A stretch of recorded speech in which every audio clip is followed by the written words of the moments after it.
Shalom. First and foremost, want to give all praises, honor, and glory to Yahweh, Ba'ashem Yahweh Shai, Ba'ashem Rakakwadash. Double honors to the apostles and elders of GMS that rule well. Peace, love, and salutations to all the brothers out there pushing this word of sincerity and the truth. Shalom to the brothers, sisters, and children out there keeping this word of sincerity and the truth. Okay, I just wanted to go into this lesson. Going off with something I was thinking about earlier, how Esau, Edom has started a whole entire family feud, and how Yahweh Ba'ashem Yahweh Shai is about to end that family feud. As a matter of fact, let me look that up. Family feud definition.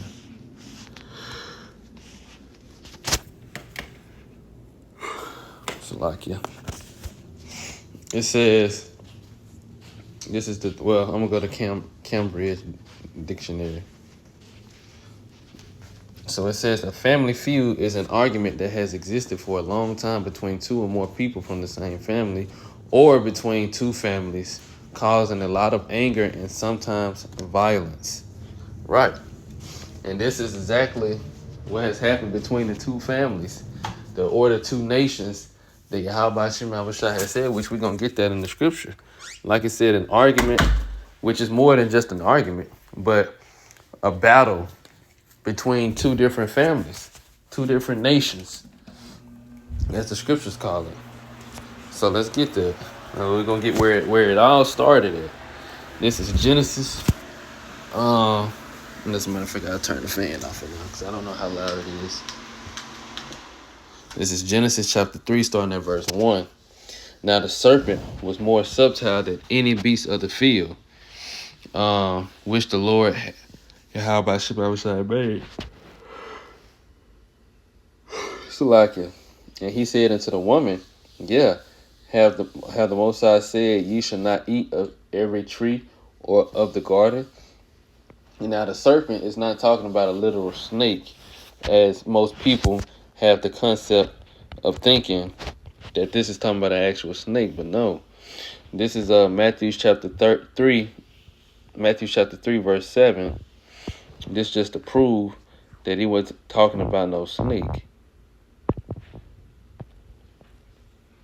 Reading the AMP, it says, but when he saw many of the Pharisees identified with the common people and had control over them, they were prominent legalistic leaders in Judaism, but it ain't Judaism, who were experts in Mosaic law and its rituals and traditions. They believed in the resurrection of the dead, immortality of the soul, and in the existence of angels and spirits. It's letting you know it's talking about actual people. The Pharisees, and then it says, and Sadducees. Sadducees were aristocratic members of a priestly group religious party who controlled the temple. They denied the possibility of a resurrection and the existence of any spiritual beings apart from the Most High. Although the Sadducees were in the minority, they were leaders of the Sanhedrin, controlling the Jewish high court. So it's letting you know it's talking about people, the Pharisees and the Sadducees coming for the baptism. He said to them, you brood of vipers. A viper is a snake. Who warned you to flee from the divine wrath and judgment to come? A viper is also, viper, serpent. Like here it is, it say a venomous snake with large fangs. But then it also goes into a spiteful or treacherous person. And that's what it was talking about. And then viper in one's bosom says a person who betrays those who have helped them. Like it says, and number 2 is derogatory, a spiteful or treacherous person. And let me see if I can get that in the interlinear, just to see what it say. Viper. So here it is under 1A, addressed of cunning, malignant, wicked men. So it's letting you know it's talking about people. It's not talking about an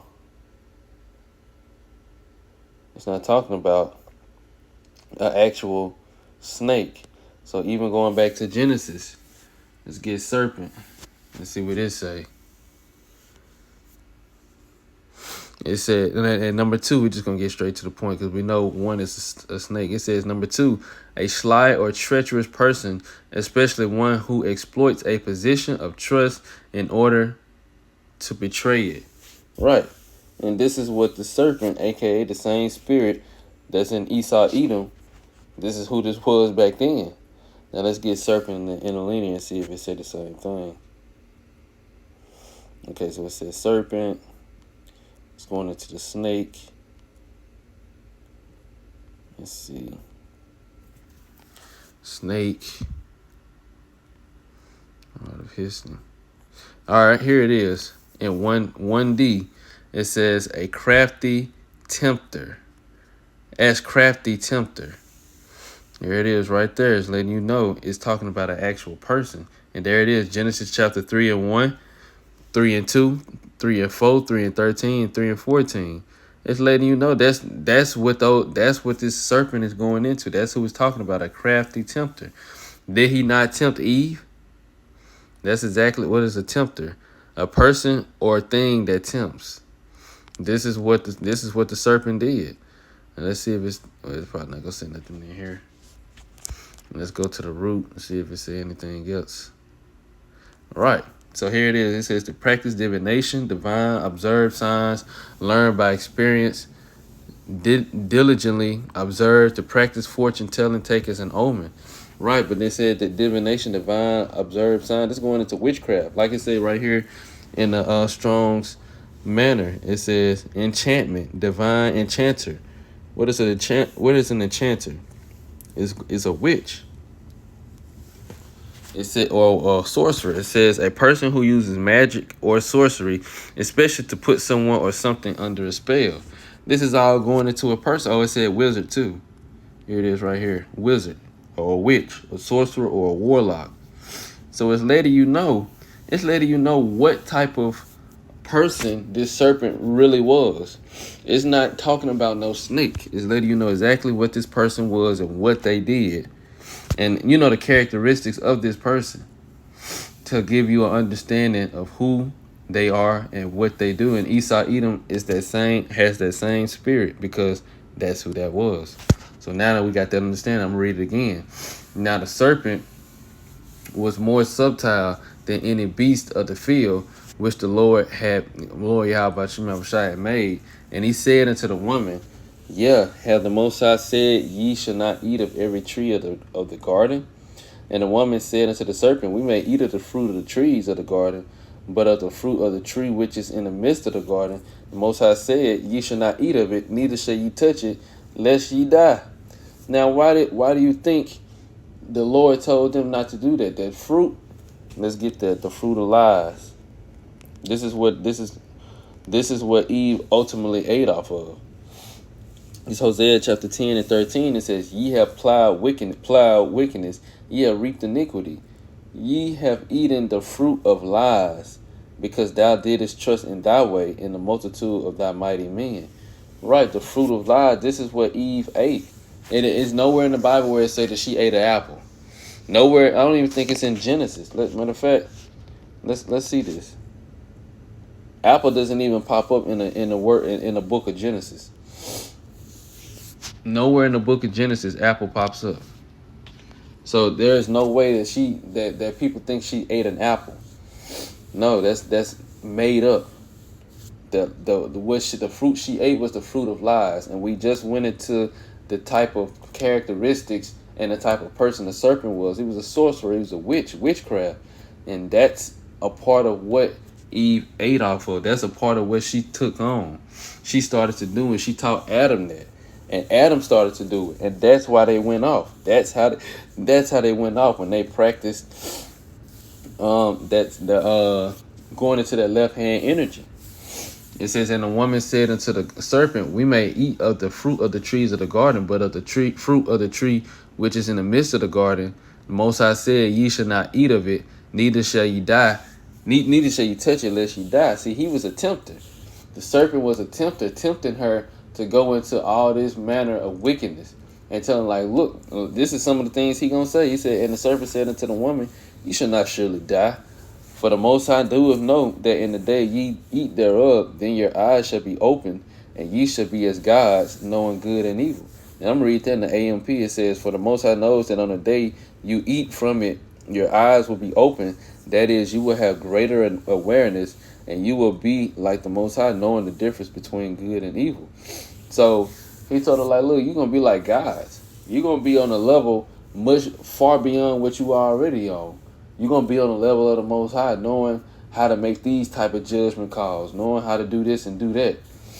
He fed all this to Eve, being a tempter, being a sorcerer, being a sly and treacherous person, as it goes into viper, which is also a serpent.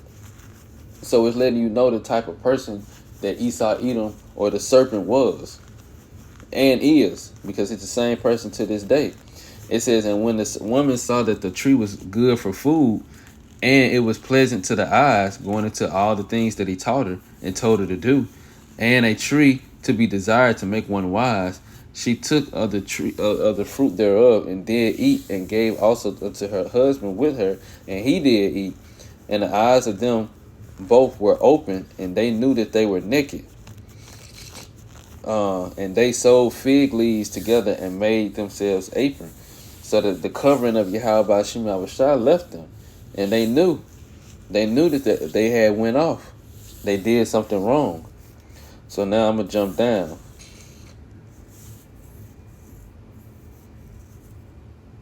Verse 13. Now I'm going to read this in the AMP. Then the Lord, the Most High, said unto the woman, what is this that you have done? And the woman said, the serpent beguiled me and deceived me, and I ate from the forbidden tree. Right, so then she went into, the serpent beguiled me. The serpent beguiled her. He tricked her. He tempted her. He was a treacherous person, and he caused her to go astray. And by her going astray, she caused her husband to go astray. This man starting a whole family feud. This man starting a whole mess on earth. It says, and the Lord said unto the serpent, because you have done this, you are cursed more than all the cattle, and the cattle going into the other nations. That's what it's talking about.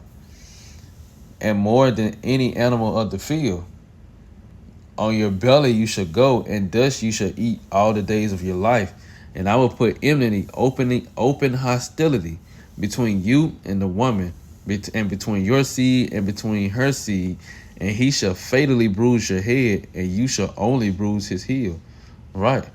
So, and let's go into seed. It says, many consider this verse the I cannot pronounce that word. Protevangelium, the first announcement of the gospel. This is the first prophecy about the Messiah, who through his death on the cross and resurrection will ultimately defeat Satan. That's not what it's talking about. It's talking about the children, the nation of Israel, and the nation of Esau, Edom, because women don't have seed. But the Lord always referenced the nation of Israel as a woman as well. So this is what he was talking about.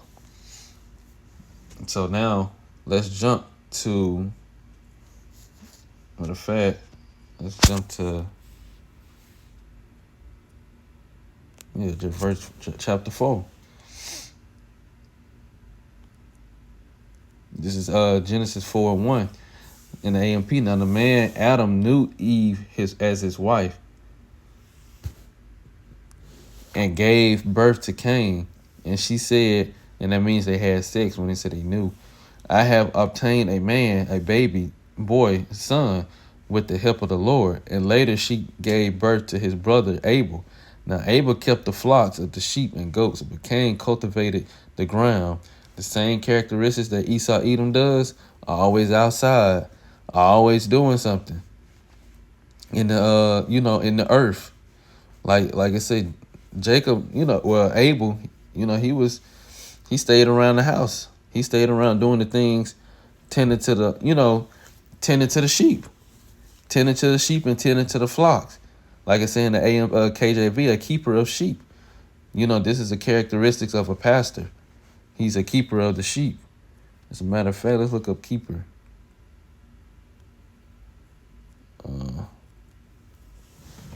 It says a person who manages or looks after something or someone. And this is, like I said, it's a pastor. It's also a guider. I don't know if it's gonna get the. Yeah, it didn't go get it in here. Let's see if I can. Keeper of sheep.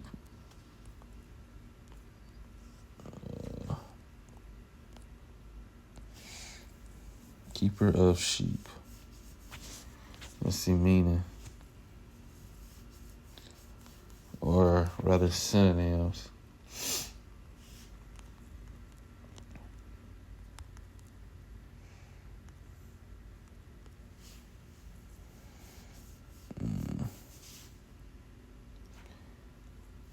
I don't think it's gonna give me much.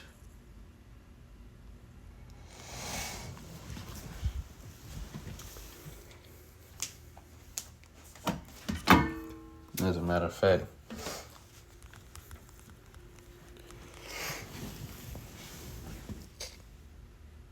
a shepherd, there we go. It says a pastor is number 3, a shepherd, and number 4, a shepherd, one who has the care of flocks and herds. So is this not what it says? He is a keeper of the sheep of the flock, like, and Abel kept the flocks of sheep and goat, which is all symbolic of what his, the spirit and who and what he was actually going to do, especially coming back as Jacob and the Israelites. It says, and it says a Christian, but really a follower of Yahweh Shai, minister or priest having spiritual charge over a congregation or other group. Is that not what the Israelites have to this day? A layperson having spiritual charge over a person or a group. That's exactly what the Israelites have. Starting with the elders and apostles of GMS on down. Now, verse 3, AMP. And in the course of time, Cain brought to the Lord an offering of the fruit of the ground, but Abel brought an offering of the finest firstborn of the flock and the fat portions. That is that the fat that covered the entrails of the animal. Later in the Mosaic law, the Israelites were forbidden to eat the fat, which, we ain't got to go into that. And the Lord had regard for Abel and for his offering, but Cain and his offering he had no respect. So Cain became extremely angry, indignant, and he looked annoyed and hostile. And is this not the characteristics of an Edomite? I'm trying to get that footnote. It says countenance failed. So it said Cain just brought something. Cain didn't offer up the best of what he had. He just brought something, probably what he didn't want, to the Lord. But Abel brought the finest, the best of the best that he had. And the Lord, he had respect unto that. But he didn't have no respect unto what Cain brought. He rejected him. Just like he told Esau. Esau has been rejected. It says, and the Lord said to Cain, why are you so angry? And why do you look annoyed? If you do well, believe in me and doing what is acceptable and pleasing to me, will you not be accepted? And if you do not do well, but ignore my instruction, sin crouches at your door. Its desire is for you to overpower you, but you must master it. And it said, but thou shalt rule over him.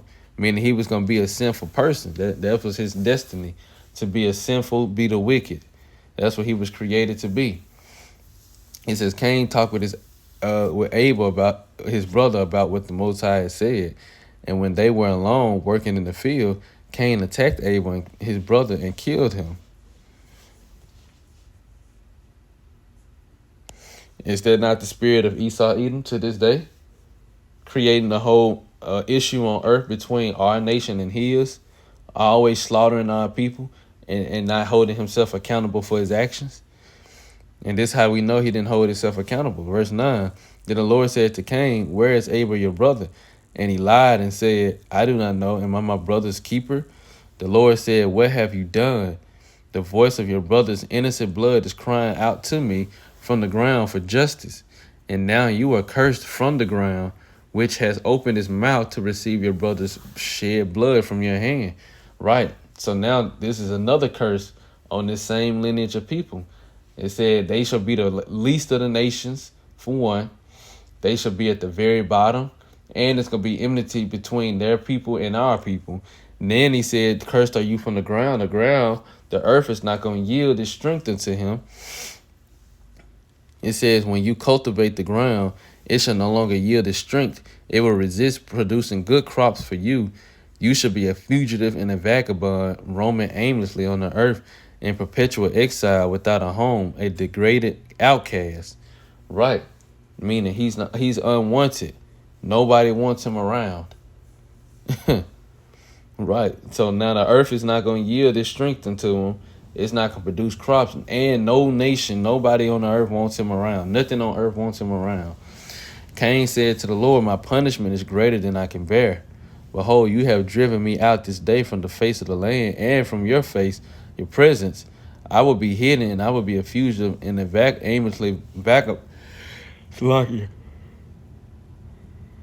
And I will be a fugitive and an aimless vagabond on the earth, and whoever finds me will kill me."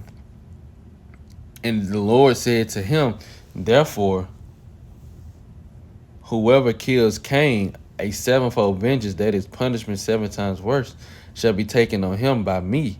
And the Lord said it's not protected.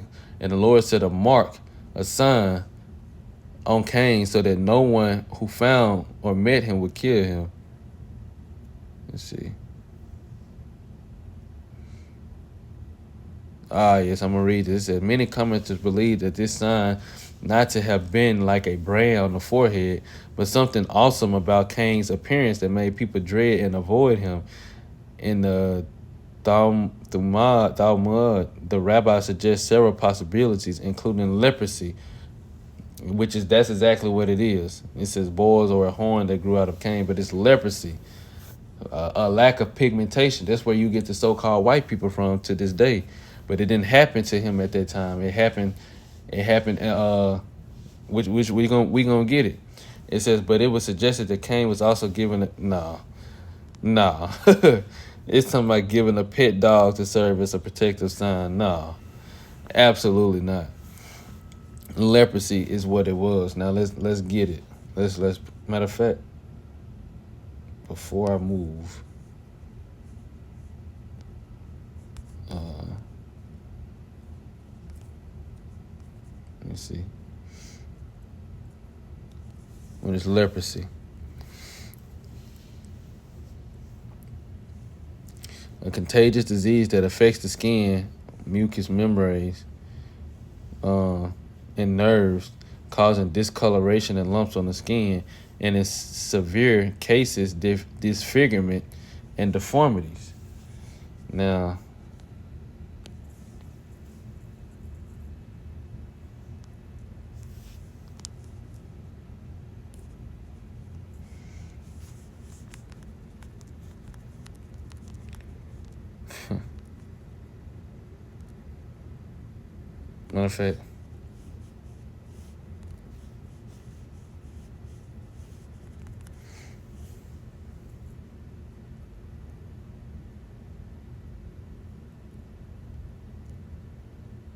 matter of fact, I know what I want to look up. Damn, I'd have forgot what it's called.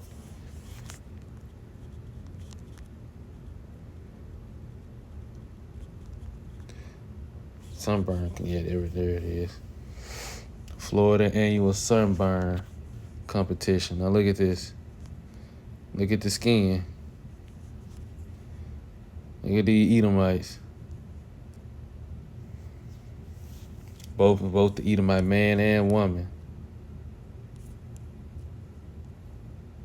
Some annual sunburn competition. Look at their skin.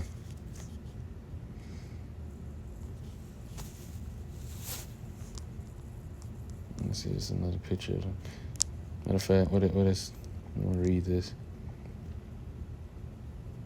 Facebook and Twitter posts went viral over the weekend of an alleged sunburn competition in Florida, as well as some gnarly photos of competitors' burns and boils while out on the sand. Is that not what the Lord said? Not what they said about Esau's Cain's mark, leprosy, or a lack of pigmentation of discoloration uh, disfigurement of the skin, and it even mentioned boils. What is that? And it says it's an AI generated image, but I've seen this image years ago, which it could have been AI back then. But even if it was, this is still true. This is still true, regardless if it's AI or not. This literally how these Edomites are, and they stay in the sun too long, and they're just being exposed. Like, look at him. They're just being exposed for who they truly are. So, anyways,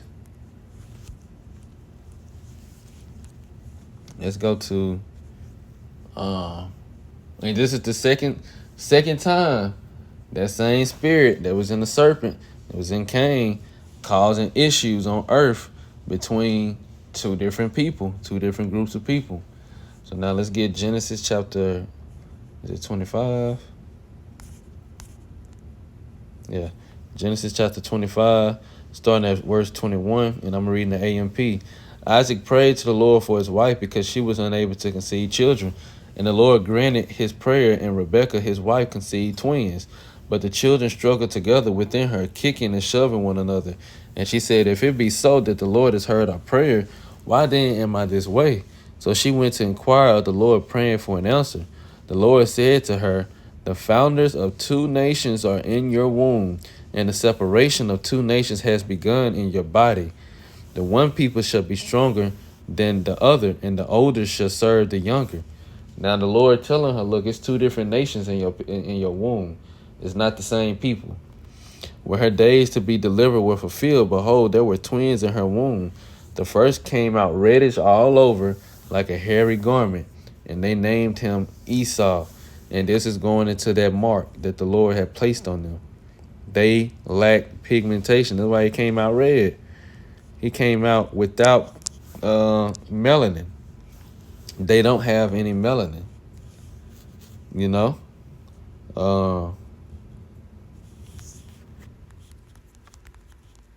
Let's see what they say.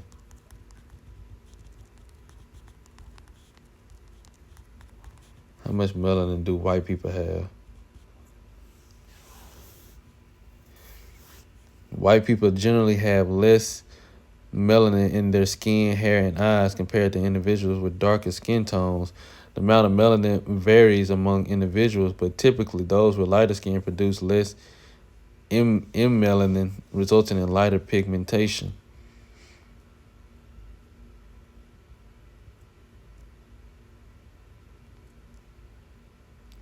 Right, so basically it's letting you know they have very, very low to none existent Slovakia. They have very low to non-existent melanin. That's why they can't stand. Look, I'm gonna read this. And hopefully I can find exactly where that said it at.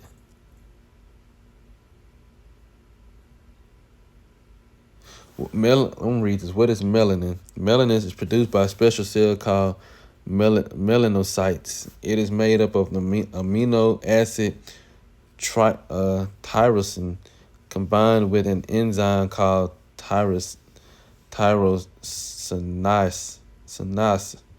There are two main types of melanin: eumelanin, brown and black pigments, and phenomelanin, red and yellow pigments. Melanin provides color and also provides deeper layers of skin from damage caused by UV radiation from the sun. Why do you think they need sunscreen? Because they lack melanin. Let's see.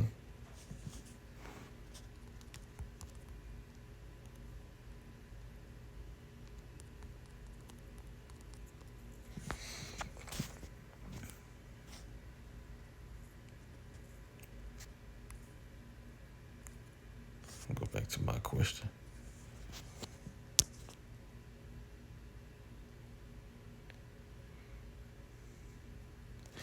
Sunscreen is a topical product designed to protect the skin from the harmful effects of ultraviolet or UV rays from the sun, helping to prevent sunburn and reduce the risk of skin cancer.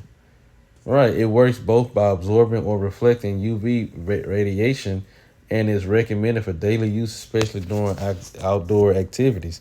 Why do you don't think that Jake has to primarily use that? Jake don't really use sunscreen, and true enough, you have some Israelites that do because we in this we've we've been in this man's kingdom and under his rulership for so long, and all these things that he's done to try to destroy us.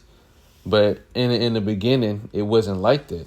There was no sunscreen back then. We didn't need that. You know, the Lord created us in a way to where we benefit from the sun. We get vitamin D from the sun. The sun is the sun kill them. The sun be destroying their body, destroying their skin. Let's get one more thing. Matter of fact,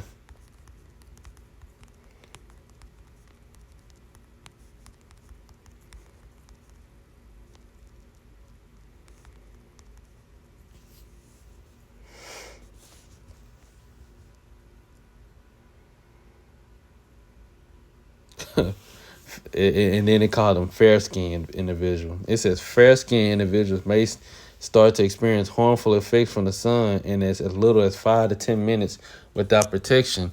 It is important for everyone, regardless of skin tone, to use sunscreen and limit exposure especially during peak hours. And then it went down and say very fair skin, which it try to call them fair skinned, but no, so-called white man, red skin. They the real red skin. They say 5 to 10 minutes before they start experiencing those issues. No. It's lucky what they call harmful effects. So anyways, that's why I say he came out reddish all over like a hairy garment. And they named him Esau, which it's a hairy. Afterwards, his brother came out and his hand grasps Esau's heel. So he was named Jacob, the one who grasps by the heel, a supplanter. Isaac was 60 years old when Rebekah gave birth to them. And then it says another meaning may be protect. An example, may the Most High protect. Most High protect him. The Most High was not going to allow Jacob to have the same fate as he had as Abraham. As Abel. He wasn't going to allow that to happen again. You know? So now it says, which I'm going to jump.